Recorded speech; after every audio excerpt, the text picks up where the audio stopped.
आज बना है हमारे घर में भटिया, झोई और भात, और साथ में है मिर्च का अचार। ये देख के ना ज़रूर आप लोगों के मुंह में भी स्वाद आ रहा होगा, क्योंकि ये पहाड़ी खाना होता ही इतना स्वादिष्ट है। ये जो सफ़ेद वाले भट्ट है, वरना जो काले वाले भट्ट है उनको पीस कर भी भटिया बनाया जाता है, और जो सफ़ेद वाले भट्ट होते हैं उनको पीस कर भी भटिया बनाया जाता है।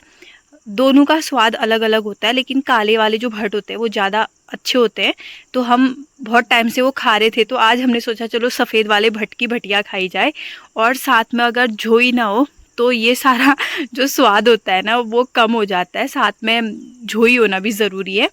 तो ये खाना है फुल पहाड़ी खाना, जो बहुत ही स्वादिष्ट होता है।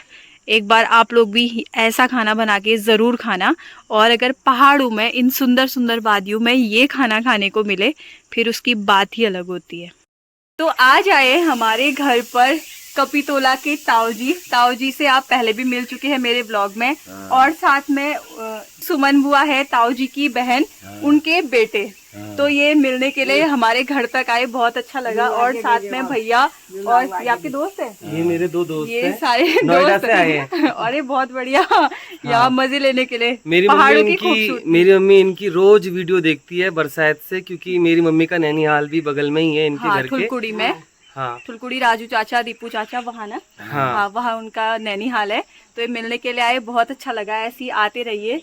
अगर आप थोड़ा पहले बता के आते तो हम कुछ और आपकी सेवा कर सकते थे। हाँ। लेकिन हो नहीं पाया जल्दबाजी में। तो ताऊ जी से पहले भी मिले हुए हैं, तो ऐसे ही आज इन भैया से मिलकर भी बहुत अच्छा लगा। राधे राधे दोस्तों, स्वागत है आप सभी का मेरी आज की नई वीडियो पर। आज सुबह से व्लॉग नहीं बना पाई थी, कुछ चीज़ें सुबह हुई थी तो वो पहले आपने देख ली होंगी। और अभी इतनी तेज़ बारिश यहाँ शुरू हो गई है। आज तो गर्मी भी बहुत ज़्यादा हो रही थी, बारिश तो होनी ही थी। मतलब गजब की इतनी तेज़ बारिश शुरू हो रही है ना। 1 मिनट भीग लेती हूँ मैं थोड़ा सा, ताकि अंदर जाके कुछ देर मुझे ठंडक महसूस हो। और ये देखो, वहाँ से देखो वो बेरी नाग वाला एरिया है जो वहाँ दिख रहा है ना, पूरा वाइट वाइट, तो वो बेरी नाग वाला एरिया है।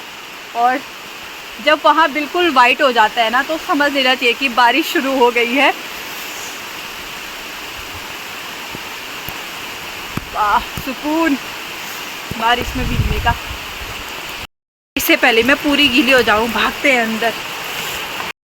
तो अभी शाम की चाय का टाइम हो रहा है, साथ में चाय उबल रही है, और पापा एक ब्रेड का पैकेट लेके आ गए थे बिना बताए।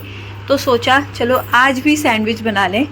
बस आज दिव्यांशी नहीं है, और दिव्यांशी अगर ये व्लॉग देखेगी बाद में तो जो हाल करती है ना फिर वो। तो यहाँ पर सैंडविच बनाने की तैयारी चल रही है, और अब इसको सेक लेते हैं।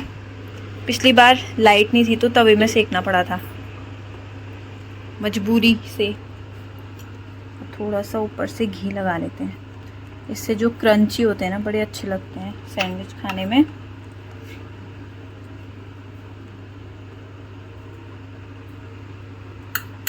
बस अब क्या करना है, अब इसको टाइट से बंद करना है। यहाँ पर लगती है थोड़ी सी ताकत। ये फ़ोन पकड़ के मेरे से नहीं हो पा रहा है, रखना पड़ेगा फ़ोन नीचे। हो गया। बस अभी इसके अंदर सीख रहे हैं, तो 2-3 और बना लेते हैं। ये देखो, इसमें ना बड़े अच्छे से सिक जाते हैं। और क्रंची करने हैं तो हम इसको और ज़्यादा सेक सकते हैं। थोड़ा सा और घी लगाते हैं ऊपर से।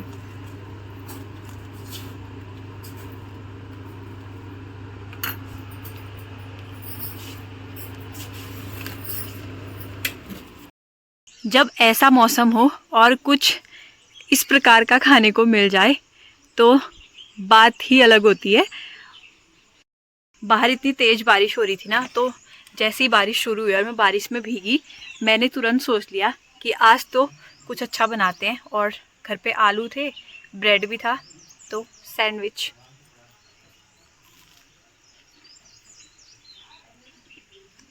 बड़े मज़ेदार हो रहे सच में।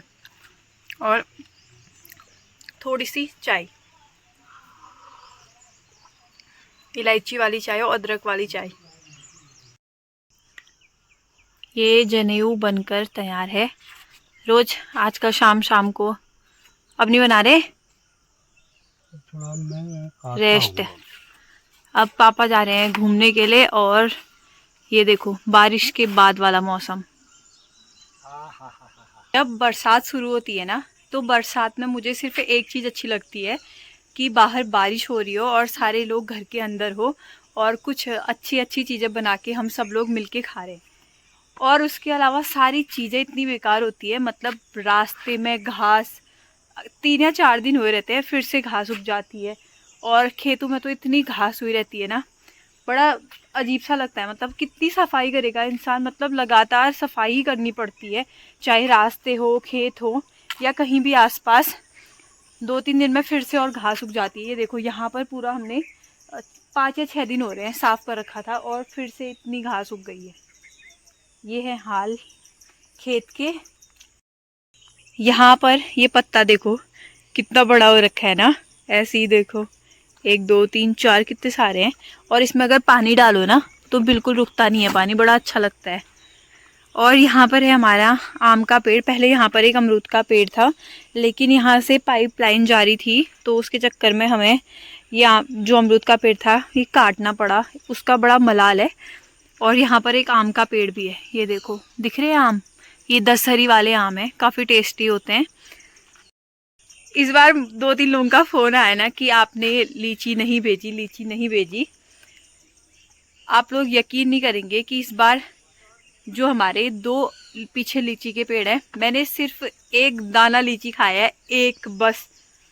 सारे क्या कर रहे थे ना, चिड़िया आ रही थी ऊपर से ही, मतलब वो सारे लीची ऊपर से ही मतलब तोड़ के ले जा रही थी ऊपर। मतलब लीची थी, ऐसा नहीं था कि ये लीची में फल नहीं आया था, लीची में भरपूर मात्रा में फल था, लेकिन हमें खाने को कुछ भी नसीब नहीं हुआ क्योंकि कुछ तो ज़्यादा बारिश से नीचे गिर गए थे, कुछ लंगूर खा गए और कुछ चिड़िया खा गई।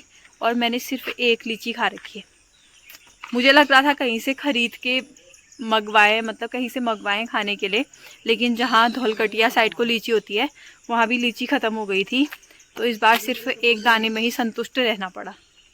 और मेरे आगे आगे पापा जा रहे हैं और इनको देख के आज ऐसा लग रहा है ना ये कहीं होली में जा रहे हैं। आज इनको पता नहीं क्या ड्रेसिंग देखो, नीचे से बिल्कुल ब्लैक और ऊपर से एकदम वाइट कुर्ता। आज होली वाला फील लेना हो रहा था क्या? नहीं तो ऐसा होता है, गर्मी में सफेद कपड़ा पहनना चाहिए ना। हाँ सफ़ेद पहना चाहिए। और पापा के पास ज़्यादातर मतलब कुर्ता सेट ही मिलेगा, अलग अलग टाइप के कुर्ता मिल जाएंगे। और साथ में जनेऊ भी बनाया जा रहा है, मतलब अभी काट रहे हैं इनको।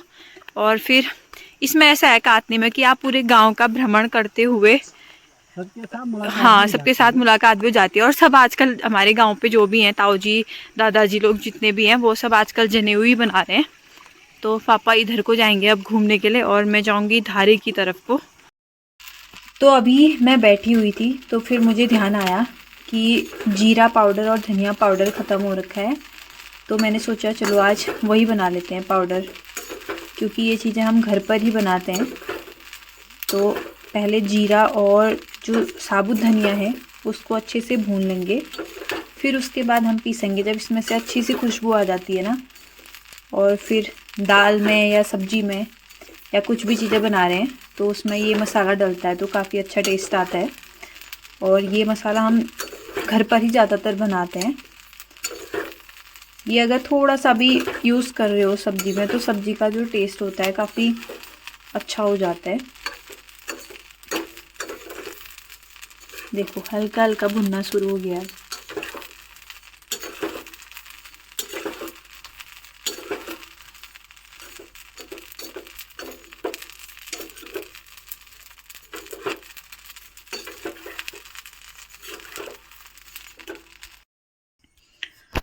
अब जो हमारा धनिया और जीरा था ये अच्छे से भुन गया है, तो इसको एक जार में डाल लेंगे और फिर उसके बाद अच्छे से उसको पीस लेंगे।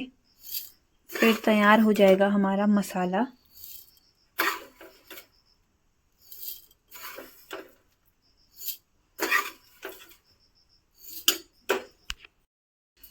ये देखो मसाला तैयार है। और मसाला ना हल्का दरदरा अच्छा रहता है, लेकिन ये थोड़ा ज़्यादा बारीक हो गया, लेकिन चलो सही है जो भी है। तो ऐसे ही घर पर हम जो ये मसाले बनाते हैं काफ़ी अच्छे होते हैं और खाने का स्वाद ज़्यादा बढ़ाते हैं, क्योंकि हमारे घर पर खाना सिंपल बनता है, कोई प्याज लहसुन का इस्तेमाल नहीं होता है। तो जो मसाले होते हैं वो होममेड हो तो खाने का जो स्वाद होता है वो अच्छा रहता है।